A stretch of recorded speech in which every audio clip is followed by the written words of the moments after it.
What is up, everyone? Today we are going to submit 3 cards to SGC for grading, and I figured since I'm doing it, let's do a how-to video. We've done PSA in the past, we're going to do SGC now.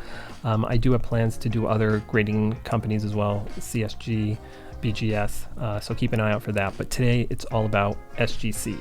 So let's head over to the computer, take a look. So to start off, we're going to want to go to gosgc.com.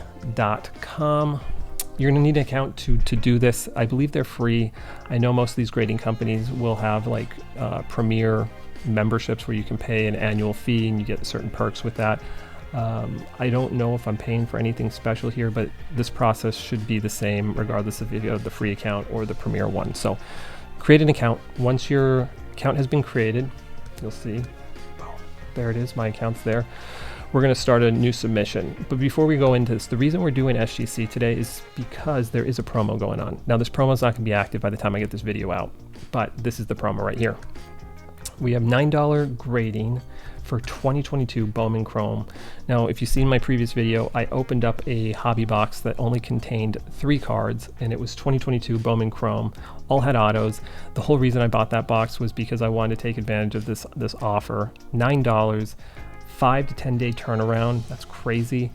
And there's no declared limits. Usually PSA will do something similar to this, and I think right now they're doing a $15 one, but the declared limit's like 200 bucks. This one, no declared limits. Now, it doesn't matter because I don't pull heat. All my cards should be under $200, so it doesn't really matter here. But $9 is going to cost me $27 to do this, plus shipping, insurance, stuff like that. Not a bad deal. Not a bad deal. So we're going to do it, and the steps are going to be a little bit different, but it should be the same when you do the standard way. So here we go. You know what? Before we get into that, let's see what the prices are generally here. Okay, so it looks like, here we go. See, they have declared value. You have to tell what your card is because it helps for insurance purposes. But usually 1 to 9 cards, an average price of $24 a card. If you want a 5 to 10 day turnaround, if you want expedited 1-2, it's $125 a card. If you want, and this goes all the way to 50. So 10 to 19, it drops to a $22 average. 20 to 49 drops to a $20 average, and 50 plus considered bulk. I consider 20 to 49 bulk as well. Would be $18 a piece. Now, if the card is more expensive, like if you have a card that's worth $3,500 or more, $85. And they don't even put prices on here. I would assume you'd have to just call them up and let them know this is what you're planning on doing, and they probably provide you with instructions on how to go about doing that. So you also have reholders, oversized and oversized reholders. One of the best things I like about SGC is they put, so I like the tuxedo slabs. Some people don't. I didn't initially. I like them now.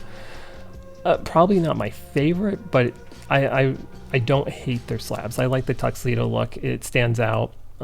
Plus, besides PSA and BGS, and I feel like BGS has kind of fallen to the side a little bit, so maybe SGC is that number 2 grader out there. People in the hobby respect SGC, so they do that. Plus there's labels will also include serial numbers on there. I really like that as well. So that's what we're going to do, but we're going to take advantage of the special. So you see this stuff here. We're going to go to start new submission. Usually we'd go to standard card grading, but because of this special, they added a new portal here. So we're going to go Topps X SGC 2022 Bowman Chrome Special, and the steps should be the same. If I see something that looks different, then I'll let you know. But we're going to go here. Should be the same for you. Now this is a little bit different here because it's just saying that I need to search by player name and card number because they're only going to look for the library for 2022 Bowman Chrome. Generally, you have to maybe put in additional things, the name, the card number, the brand, what type of car is it, what kind of refractor it is, all that kind of stuff. But for here, we just have to put player's name. I have 3 cards that I'm going to submit. I'll show you what it looks like at the end for all 3, but we're only going to walk through the first card, and we'll do our best hit here, which isn't the greatest, but still a hit nonetheless. So Our player's name is Mr. Rojas, and his number, his card number is CPA YR. It is an autograph, and it is an atomic. So we are looking for an atomic refractor, and it's not colored, it's just regular. Boom, boom, boom. There we go. Declared value, what do you think? 100 bucks. 100 bucks. So we do that, and I think we put next. So, no, I don't know. I think we're gonna stay on here. So I believe, let's try this other thing. Keel Fernandez. And we have CPA YFZ, and this is just a standard autograph. Okay, no, okay. So on this one, we don't have to push add or anything like that. It just does it for us. Declared value, we'll say, I don't know, $30. Nothing crazy on that one. Just click to the side, and it looks like it adds it there. And since this is a pretty fast process, we'll add our final card here. And our final one is Mikhail Garcia. And card number is CPA-MG, and this one is a speckle refractor. It is numbered to 299, which is cool. I believe it's this one. We'll go $50. If these grade out pretty good, then these values could be a little bit higher, but look at that, $9 a card. That is crazy. That is crazy. So a total of $27. We see everything right here. 3 items, declared value $180. Again, this is more for insurance purposes.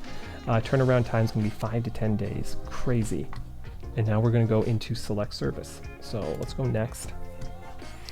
They only give us one option. Now in the general one, they'll have multiple options in here, depending on how fast you want to turn it around. So for this one, we only get one option. 5 to 10 business days. Not bad, not bad. We'll go next. We're gonna have to blur out all this information, but this is the shipping, the return shipping address. So it'll have my place or my home address on here. And then if you have a FedEx personal account, you can utilize that. Otherwise, to the right, they have some shipping things. So you have some, whoa, sorry about that. We have to the right here some options. So we can go USPS priority mail, we can go FedEx ground, we can go FedEx 2-day. I work from home, so I don't mind the USPS priority mail. If it was like crazy hits, I'd probably go FedEx over USPS, just because I feel it's a little safer with the guarantees. But for these cards, I'm not too concerned. So depending on what you're sending in, you might want to pay a little extra to ensure the security of that card. But for me, $15, I'm going to go with the cheaper option. We'll go USPS priority mail. And it's going to add $15 to the fee right there. If I do select these, I don't know. I may have to have an account with FedEx too. So we'll go next. Now we have our review your submission. So we have all this stuff here. If you have promo codes, you can utilize that over here. I don't need one for this particular thing. It'll give us our shipping address where they want, or where we want the cards to be shipped. It'll review where, what mailing we decided, and has our cards itemized in step 2, and then our submission details where we have 3 items, a declared value of 180 and turnaround time 110. So if everything looks good, we can click this purple box right here where it says click here to finish. Click here to indicate that you have read and agreed to the SGC terms and conditions. We're going to do I agree. And it's going to come up to a grand total of $42. Now, I will say, in the past, when I've used SGC, and I've used it a few times, for some reason, my payment gets declined. And I have no idea why this happens. The rep from SGC will call me and say they have to take the payment over the phone. The first time this happened, I felt like it was a scam because my card doesn't generally get declined. But they were saying they had some issue on their side, and it has to do with PayPal or something like that. So if you do get that call from SGC, be careful. You check your email, see if you get the email, because you should have an email with correspondence in there. But it's not out of the realm of possibility that one of their reps is going to have to call you to process the payment manually over the phone, which I feel like should be fixed. But we're going to go to the payment process. I'm going to blur out everything because it has all my personal information in here. I will say I have a lot of trouble with this PayPal thing. So I've had to cut this video because we're just having a lot of trouble. This is the one thing. I love SGC. Everything about SGC has been great. For whatever reason, I have the hardest time with PayPal and SGC. I don't know what it is. So hopefully when I click create and continue, it'll take my payment and we can get on with this video, but let's see.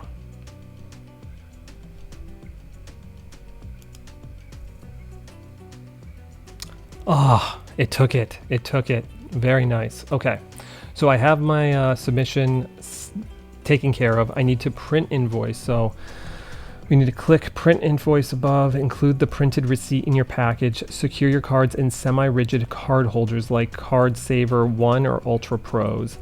And I'm going to show you how to do that in this next part. So let's hang in there. We're going to see what this looks like. I'll have to blur out a lot of this stuff probably. Okay, so here's the invoice.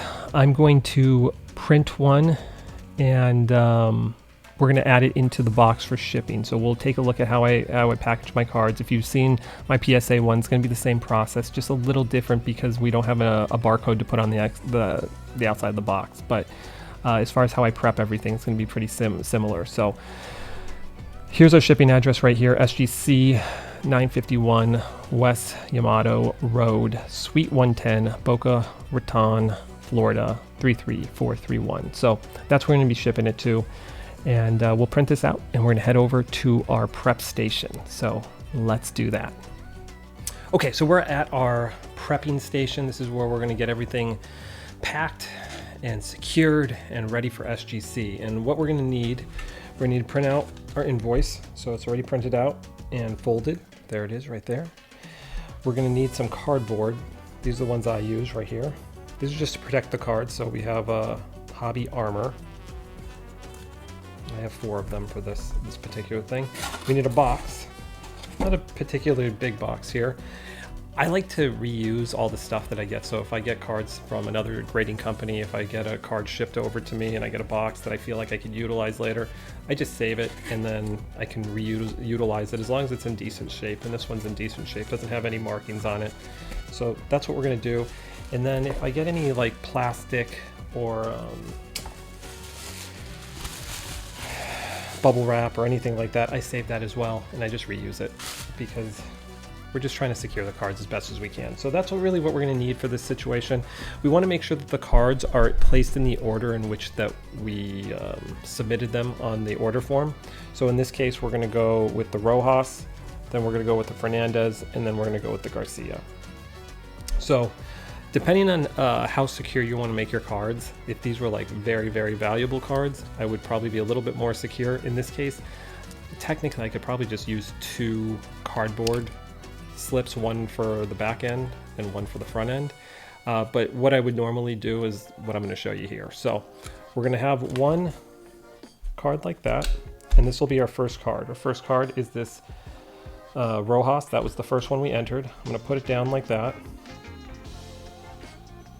And then I'm going to put another slab over this. So there we go. The next card that I have on here is going to be the Fernandez. So I'm going to put the Fernandez right on top right there. Put this up a little bit more so you can see it. And then we're going to put another cardboard like there. And then our final card is going to be the Garcia. I'm going to put it just like that. And then I'm going to put the hobby thing like that. So we have our 3 cards separated by each. Then I just go around and tape each side. So I'm going to leave the top untaped in this particular case. Just use a little Scotch tape. Just to make it easy for them to slide it out. So I just take it like that, wrap it around. Boom, 1.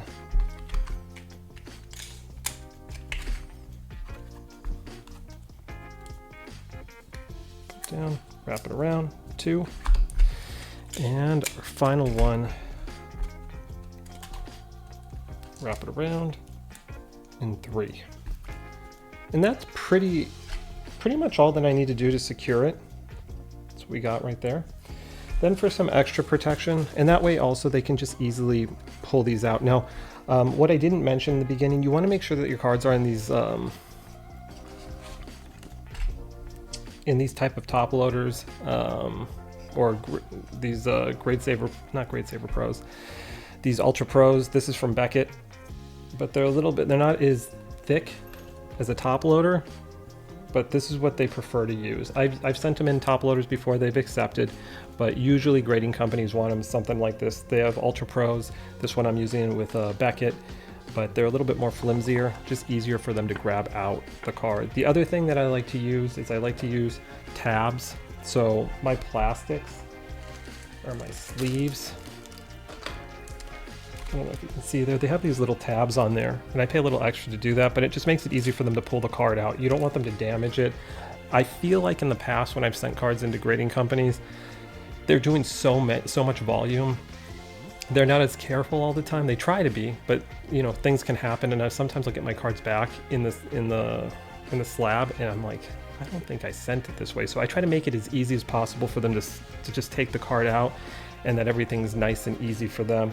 Some people have put little tabs on there, like post-it notes, and that way it's easier for them to pull out. But those are things that I suggest doing. I will put these in a little bubble wrap for some extra security right there. And we can put a little tape on there. Nothing crazy. And that's pretty much it. So we got our things secured here. These bubble racks I got from Tops, with the top 70 or top 100 projects. They all come with them, so I just save them. Something that if I'm going to sell a card and I want to put a slab in them, I put it in there, just extra security. Now with my box, pretty small box in this one, I'm just going to take some bubble wrap.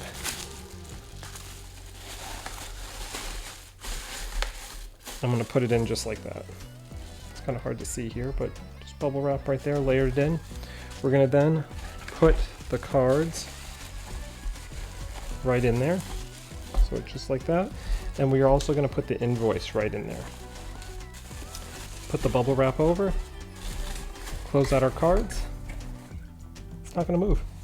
We're going to get some more heavy duty tape to tape this up, but that's all we're going to really need to do. I don't need to show you how to tape up a box, so I'll go do that off camera. But once we do that, we're going to head over to USPS. We're going to ship it to the address that they said on that invoice, and then we're going to wait 2-3 weeks, and we should have the cards, and we should be able to finish up this video. So let's head over to USPS and get this done.